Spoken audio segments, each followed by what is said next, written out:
Ela chegou naquela fazenda com apenas 19 anos, carregando uma pequena mala e um coração cheio de esperança. Décadas depois, os mesmos filhos que a chamavam de empregada ficariam sem palavras diante da leitura do testamento. Naquela manhã fria, Ana desceu do ônibus e parou diante da imensa fazenda. A casa grande parecia saída de um sonho. Varanda de madeira, roseiras na entrada, o cheiro de pão assando na cozinha e o canto dos pássaros, misturado ao vento do campo. Ela tinha apenas 19 anos. Jovem, simples e determinada, aceitou o trabalho de babá para ajudar a família. Dona Helena a recebeu com carinho, trazendo nos braços o pequeno Miguel, ainda bebê. Precisamos de alguém de confiança. Alguém que cuide deles com amor, disse a senhora. E Ana cuidou, mais do que qualquer um poderia imaginar. Foi ela quem passou noites inteiras acordada quando Miguel teve febre. Quem ensinou Clara a dar os primeiros passos no jardim. Quem segurou Rafael no colo durante as tempestades, enquanto ele chorava assustado com os trovões. Ela preparava mingau, penteava os cabelos, levava as crianças para brincar no pomar e contava histórias antes de dormir. As crianças corriam pela fazenda e Ana estava sempre ali, sorrindo, protegendo, cuidando. Por muitos anos, ela foi o abraço mais presente naquela casa. Mas o tempo mudou tudo. Na adolescência, os 3 filhos já não eram mais os mesmos. Miguel, agora com postura arrogante, começou a repetir a soberba que aprendia dos amigos da cidade. Ana, pega minha mochila. Ana, limpa meu quarto. Você é a empregada, não é? As palavras cortavam como faca. Clara, antes tão doce, passou a tratá-la com frieza. Rafael ria junto dos irmãos. Já não a chamavam pelo nome com carinho. Agora era apenas a empregada. Ana sentia a dor em silêncio, porque no fundo ainda enxergava neles as crianças que um dia havia embalado nos braços. Os anos passaram. Um por um, os filhos foram embora para estudar e viver na cidade. A fazenda ficou silenciosa. Os quartos, antes cheios de vozes e risadas, permaneceram fechados. As visitas se tornaram raras. Telefonemas rápidos, mensagens apressadas, promessas de que logo apareceriam. Mas quem realmente permaneceu foi Ana. Com os filhos longe, sua relação com os patrões se transformou. Já não era apenas funcionária. Com o tempo, tornou-se companhia. Amiga, confidente. Nas tardes calmas, Dona Helena sentava-se na varanda com uma xícara de café e chamava Ana para conversar. Falavam sobre a vida, sobre as crianças quando eram pequenas, sobre o medo da velhice, sobre a saudade dos filhos. Você viu como a casa ficou vazia, Ana? Dizia Dona Helena, olhando a estrada. Ana apenas segurava sua mão. À noite, seu Augusto gostava de sentar perto da cozinha, enquanto ela preparava a sopa. Conversavam por horas. Ele contava histórias de quando comprou aquelas terras ainda jovem. Falava das colheitas, das dificuldades e dos sonhos que construiu ali. Os anos pesaram sobre a casa grande. O silêncio da fazenda já não era apenas a ausência dos filhos, era o peso da velhice. Dona Helena já caminhava devagar, apoiada no braço de Ana. Seu Augusto passava longos períodos sentado na varanda, olhando a estrada de terra, como se ainda esperasse ver um carro surgindo ao longe. Mas ele nunca vinha. Os telefonemas dos filhos eram cada vez mais curtos. Estamos sem tempo essa semana. O trabalho está corrido. No próximo mês a gente vai. Promessas vazias. Meses se transformaram em anos. E Ana permaneceu ali. Foi ela quem levou Dona Helena ao médico quando as dores aumentaram. Quem preparava chá nas noites em que a senhora não conseguia dormir. Quem ajudava seu Augusto a subir as escadas quando as pernas já não obedeciam. Muitas vezes à noite os 3 se sentavam na sala. A luz amarelada do abajur iluminava os retratos antigos da família. Dona Helena olhava uma foto dos filhos ainda pequenos e suspirava. Eles eram tão unidos. Seu Augusto abaixava os olhos. cresceram demais para essa casa. Ana, com o coração apertado, apenas segurava a mão deles. Até que, numa madrugada chuvosa, Dona Helena partiu. Foi silencioso, sem sofrimento. Ana estava ao lado da cama, quando percebeu que a respiração havia cessado. Segurou a mão da senhora por longos minutos, chorando em silêncio.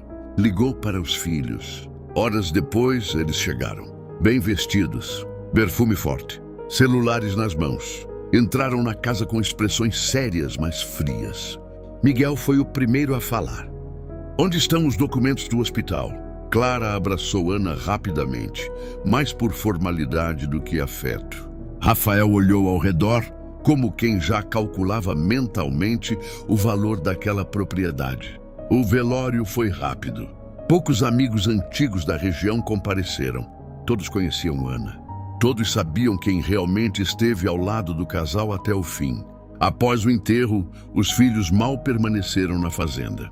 Falavam baixo entre si sobre venda de terras, divisão dos bens e possíveis compradores. Ana, ainda devastada, recolhia as xícaras e arrumava a sala. Parecia invisível para eles, mas o destino ainda guardava a maior surpresa. 2 semanas depois, seu Augusto também partiu. Desde a morte da esposa, parecia ter perdido a vontade de continuar. Ana esteve ao lado dele até o último instante. Antes de fechar os olhos, ele segurou a mão dela com força e disse em voz fraca: "Você foi a filha que a vida nos deu." Essas foram suas últimas palavras. No dia da leitura do testamento, os 3 filhos chegaram cedo ao escritório do advogado, vestidos com elegância.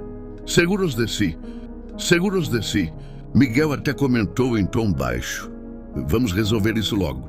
Quero colocar a fazenda à venda." Ana foi chamada para comparecer. Entrou sem entender o motivo. Sentou-se em silêncio, mãos trêmulas. O advogado abriu os papéis e começou a leitura. A sala permaneceu imóvel. Eu, Augusto Almeida, em pleno uso de minhas faculdades mentais, declaro que toda a propriedade rural, incluindo a casa-sede, as terras produtivas e demais bens da fazenda, fica destinada integralmente à senhora Ana. O silêncio foi absoluto. Clara arregalou os olhos. Rafael se levantou da cadeira. "Isso é um absurdo." Miguel bateu a mão na mesa. Deve haver algum erro." O advogado continuou: "É por ter dedicado sua vida ao cuidado de nossa família, por ter sido presença constante quando nossos próprios filhos se ausentaram, e por ter amado esta casa como ninguém." Ana levou a mão à boca. As lágrimas começaram a cair. Os filhos, tomados pela revolta, olharam para ela como se pela primeira vez realmente a enxergassem. Mas já era tarde. A reviravolta estava completa. A fazenda que eles viam apenas como herança financeira havia sido deixada para aquela que a transformou em lar. Os filhos saíram do escritório revoltados. Na semana seguinte, entraram com uma contestação na justiça. Alegavam manipulação. Diziam que Ana havia influenciado os pais idosos. Queriam anular o testamento. As audiências começaram, mas conforme os vizinhos, funcionários antigos da fazenda e amigos da família foram ouvidos, a verdade veio à tona. Todos deram o mesmo testemunho. Foi Ana quem criou aquelas crianças. Foi Ana quem cuidou dos patrões na velhice. Os filhos quase nunca apareciam. A cada depoimento, a arrogância dos 3 começava a ruir. Até que o advogado apresentou um último documento. Uma carta manuscrita de Dona Helena, guardada junto ao testamento. O juiz autorizou a leitura. A voz do advogado ecoou pela sala. "Se nossos filhos estiverem lendo isto, queremos que saibam que não foi por falta de amor que fizemos essa escolha." Clara abaixou os olhos. Miguel engoliu em seco. Rafael permaneceu imóvel. "Vocês receberam de nós estudo, oportunidades e o mundo.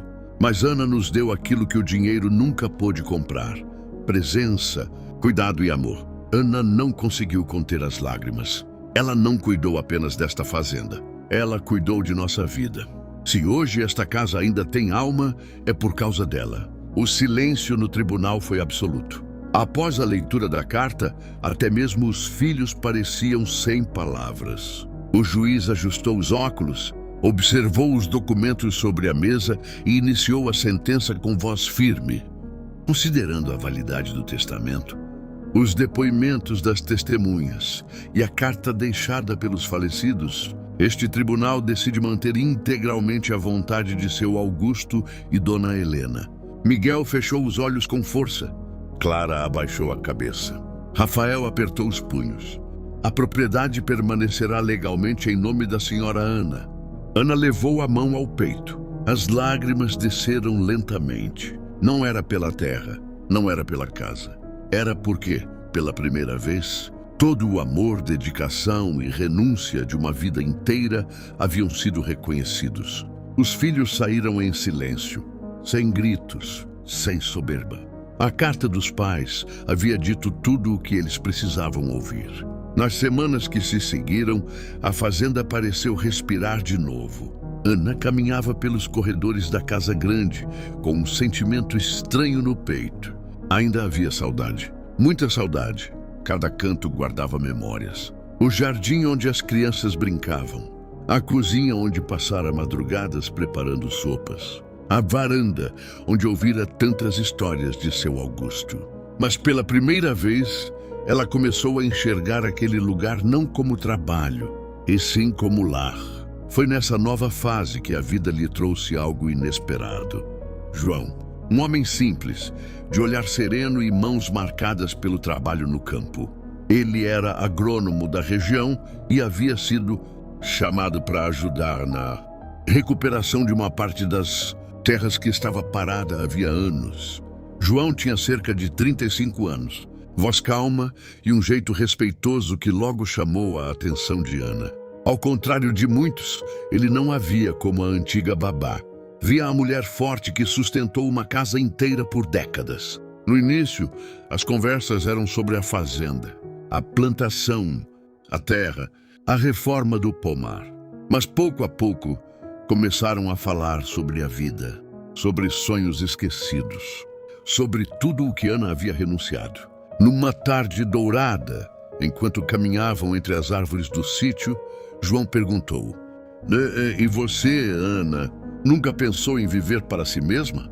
Ela sorriu, mas os olhos marejaram. Acho que passei tanto tempo vivendo pelos outros, que esqueci como fazer isso. João a olhou com ternura. Ainda há tempo. Aquelas palavras ficaram no coração dela. Os meses passaram. A amizade se transformou em companhia. Companhia virou carinho. E o carinho, amor. Pela primeira vez em muitos anos, Ana sentiu o coração florescer. A fazenda, antes marcada pela dor e pelo abandono, começou a renascer. O jardim foi replantado. A casa recebeu nova pintura. O pomar voltou a dar frutos. Ana e João trabalhavam lado a lado, rindo, conversando, construindo. Certa noite, sentados na mesma varanda, onde tantas vezes ouvira as confidências dos antigos patrões, João segurou sua mão. Quero construir uma vida aqui com você.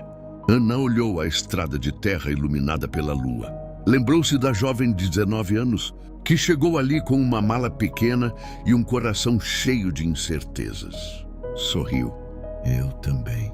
E assim, naquele mesmo lugar, onde dedicou a juventude inteira cuidando da vida dos outros, Ana finalmente começou a viver a sua própria história. No fim, a herança não ficou para quem tinha o sangue, mas para quem teve amor. E você acha que os pais fizeram a escolha certa?